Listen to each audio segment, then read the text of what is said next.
Non, nous n'étions pas au courant. Oui, en effet. Moi, j'ai eu des échos dans les informations. Je me suis renseignée sur Internet. Oui, tout à fait. Étant habitante du centre-ville, nous avons vu dans la presse et nous avons suivi ça un petit peu, moi et mon mari, parce que nous nous sentons concernés. Pas vraiment. Non, vous venez de nous l'apprendre, oui. D'accord. Absolument pas, non. Ah oui, je suis au courant du projet du 11 novembre. Je comprends qu'il fallait redynamiser le centre-ville, avoir un projet pour moderniser cette place qui fait vieillir aussi. Après, ce qu'il faut, c'est avoir un projet qui soit assez dynamique, qui reste à taille humaine et aussi que les citoyens s'y retrouvent dans le futur. J'ai entendu parler de parking souterrain, mais c'est tout. Très vaguement. Très vague. Oui. Oui, je suis au courant par le petit livre Laval ma vie, là. Mais qu'est-ce que je peux en dire? C'est complètement farfelu. Oui, tout à fait. Alors on m'en a parlé qu'un grand bâtiment devait prendre racine sur la place. Personnellement, j'y suis opposé. Je pense qu'on devrait faire des investissements plutôt autour des petits commerces qui sont déjà fermés, réhabiliter les commerces, faire venir des jeunes talents plutôt pour rouvrir ces commerces à la place d'ouvrir une grande halle qui de toute manière coûtera beaucoup d'argent à la ville et dont on n'est pas sûr du tout du retour sur investissement.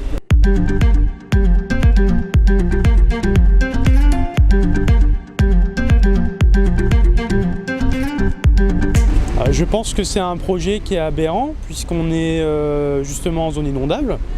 Donc qui dit zone inondable dit parking et voitures qui potentiellement peuvent être ensevelies avec des travaux encore une fois et donc encore des coûts qui sont associés à ces travaux, donc j'y suis également opposé. Pour ma part, je pense qu'il y a assez de parking pour se garer. Ouais.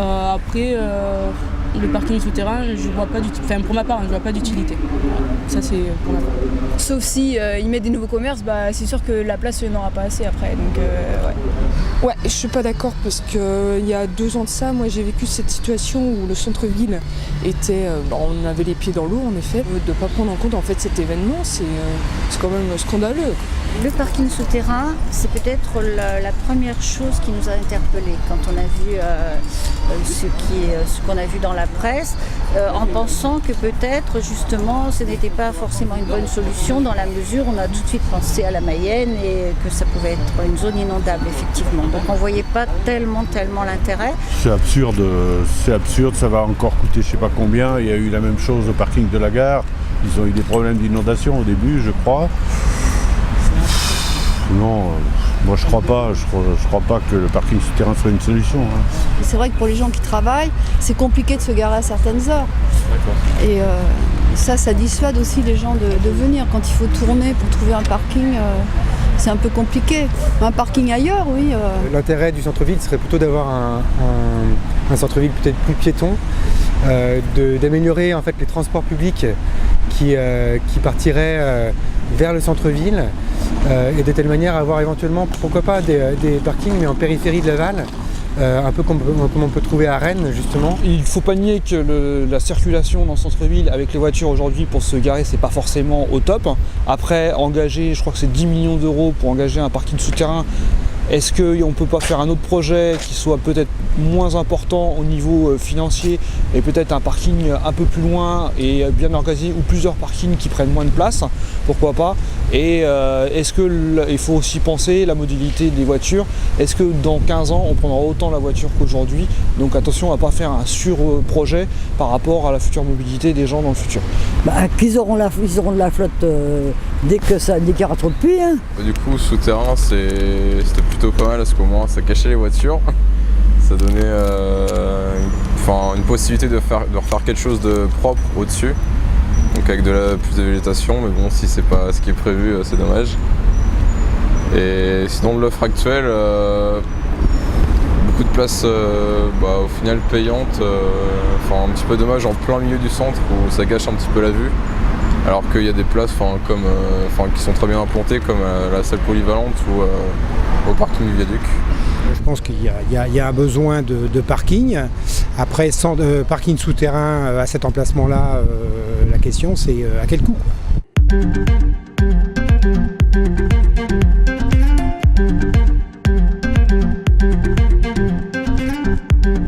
place elle est importante. Après moi je suis arrivée il n'y a pas longtemps à Laval, mais je pense que pour les personnes qui sont là depuis bien longtemps, je pense que cette place elle doit être très importante pour eux. Donc moi je trouverais ça dommage, parce que là c'est quand même un beau décor, donc avoir un centre commercial ici même, je pense que ça gâcherait un peu. Ouais, ça gâcherait. Je pense aussi. Ouais. Ce bâtiment commercial, je ne sais pas de quoi il en ressort, puisque c'est vrai qu'il y a quand même des zones. On est quand même sur Laval et il y a Saint-Berthevin à proximité. Et Saint-Berthevin, ils redynamisent quand même les magasins. Là, ils ont refait une zone commerciale auprès de Leclerc. On en a un peu discuté autour de nous. Moi, je ne pensais pas d'ailleurs qu'il était aussi grand, ce bâtiment. Je pensais que peut-être un bâtiment plus petit pouvait accueillir évidemment des lieux de vie, notamment des halles ou un bar éphémère, des choses comme ça. Mais je ne pensais pas que ce bâtiment soit aussi grand. Je pense que s'il est aussi grand, il va manger une grande partie du centre-ville pour nous, quoi, parce que c'est vraiment notre endroit où on passe tous les jours. Et c'est vrai qu'un bâtiment, ça interpelle effectivement, surtout de cette taille. Pour redynamiser le centre-ville, il faut exonérer les commerçants d'impôts. Il faut leur favoriser l'installation, il faut garder ces petits commerces. Surtout pas les grandes surfaces commerciales, enfin à mon avis. Quoi. Oui, accorder aux commerçants des avantages fiscaux pour qu'ils puissent garder leur commerce. Les loyers sont beaucoup trop chers et tout est trop cher. Et c'est ce qui fait disparaître les commerces. Je pense que ça ne correspond pas tellement à l'esprit de Laval, où c'est vrai qu'on aurait plutôt tendance à attendre un centre-ville peut-être plus piéton. Dans lequel on pourrait vraiment se promener, dans lequel on pourrait profiter des espaces extérieurs et même avoir peut-être des éléments paysagers plus prégnants et qui marquent plus l'esprit écologique de la Mayenne d'une manière générale. Si on monte un projet avec obligatoirement, on sait qu'il y a quelqu'un qui va venir, ça peut être positif. Par contre, si on n'a rien dans le projet, on attend que l'entreprise, on ne sait pas qui va venir, ça peut être nuisible. Et deuxièmement, ce qu'il faut, c'est toujours garder des loyers qui soient attractifs pour les commerces de proximité. Si on met des bâtiments pour attirer des gens, mais qu'il n'y a personne en commerce de proximité qui peut payer de nouveaux loyers, ça ne sert à rien, puisqu'en fait, on va voir que des franchises ou des commerces nationaux qui vont venir, et on va plus avoir le petit commerçant du coin qui fait vivre le centre-ville aussi par sa proximité. Je suis un peu dubitatif. Ça risque de couper la perspective qu'on a actuellement sur la place, la perspective qu'on a sur l'architecture des bâtiments existants, et puis aussi de peut-être couper la perspective rue de la Paix, avenue du Général de Gaulle.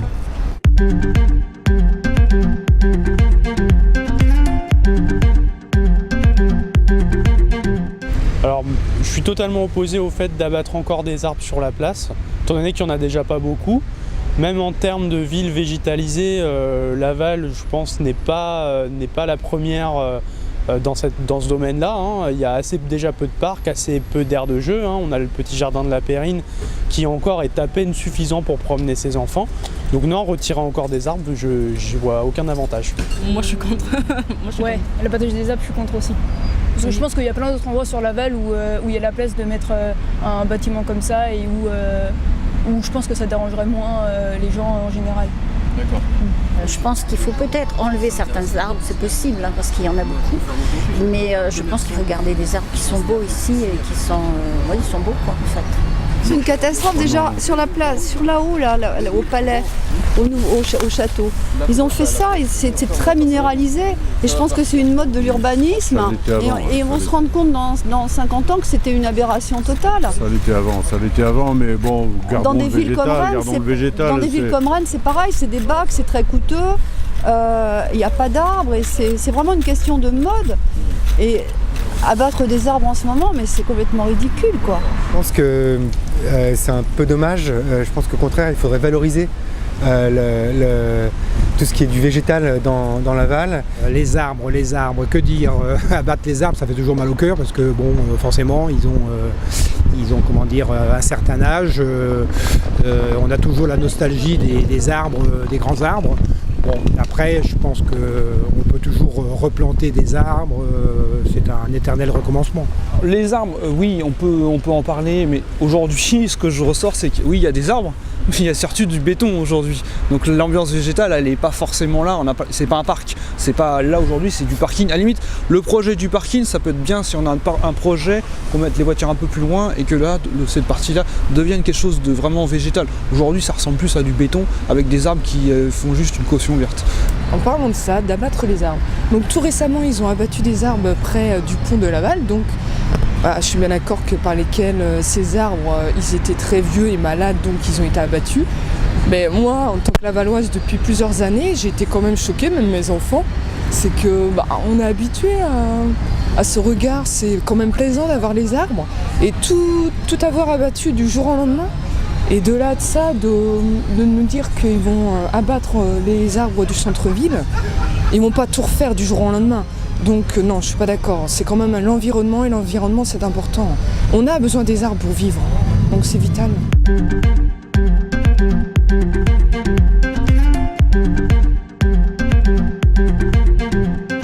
J'aurais préféré avoir été déjà bien concerté, puis avoir le choix bien sûr de participer au projet, étant donné que la voix des citoyens, ça me paraît quand même être le plus important dans un projet de cette envergure et de ce type-là. Bah oui, au moins voter, oui. C'est quand même nous qui vivons dans la ville, donc c'est à nous de décider, on devrait avoir en effet, on devrait pouvoir nous donner le choix. Eh bien tout à fait, je pense qu'on n'a pas, après tout on aurait pu peut-être se bouger un peu plus à ce moment-là, mais on n'a pas eu l'impression d'être concerté, effectivement. Ça s'est fait et je pense qu'il y a eu quand même des petits groupes à un moment, mais bon, c'était pas concret, donc on ne s'est pas senti tellement concerné à l'époque. C'était très vague encore à l'époque, mais depuis, non, on a été mis, on a appris ça comme ça, quoi. Ils devraient proposer à la population un choix de différents projets, c'est clair. Oui. Ouais, c'est clair. Parce que nous qui sommes des vieux Lavallois, moi j'avais même pas entendu parler de ce projet-là. Bon, je dis pas Ouest France tous les jours, mais j'en avais pas entendu parler. Je pense qu'effectivement, peut-être plusieurs projets à proposer, à présenter et à faire voter par les Lavallois d'une manière générale, ce serait quelque chose qui serait intéressant. On veut que les gens décident. À la limite, on aurait pu faire 3 ou 4 projets et après il y avait un vote citoyen et les gens décidaient et c'était un projet qui était porté par l'ensemble de la population. Ça aurait été moderne et un peu que tout le monde soit dans une même mouvance, ça aurait pu être intéressant. Si on a vraiment un avis à donner, pourquoi pas, mais bon, on n'en a jamais vraiment beaucoup d'avis à donner. Oui, je pense que quand on parle de concertation, bien sûr, il faut proposer plusieurs solutions. Après, c'est pas simple de prendre une décision dans une concertation, puisque chacun a son avis, chacun réagit selon ses sensibilités. Bon, une équipe municipale est là aussi pour décider à un moment. Maintenant, je pense qu'il ne faut pas présenter qu'un projet.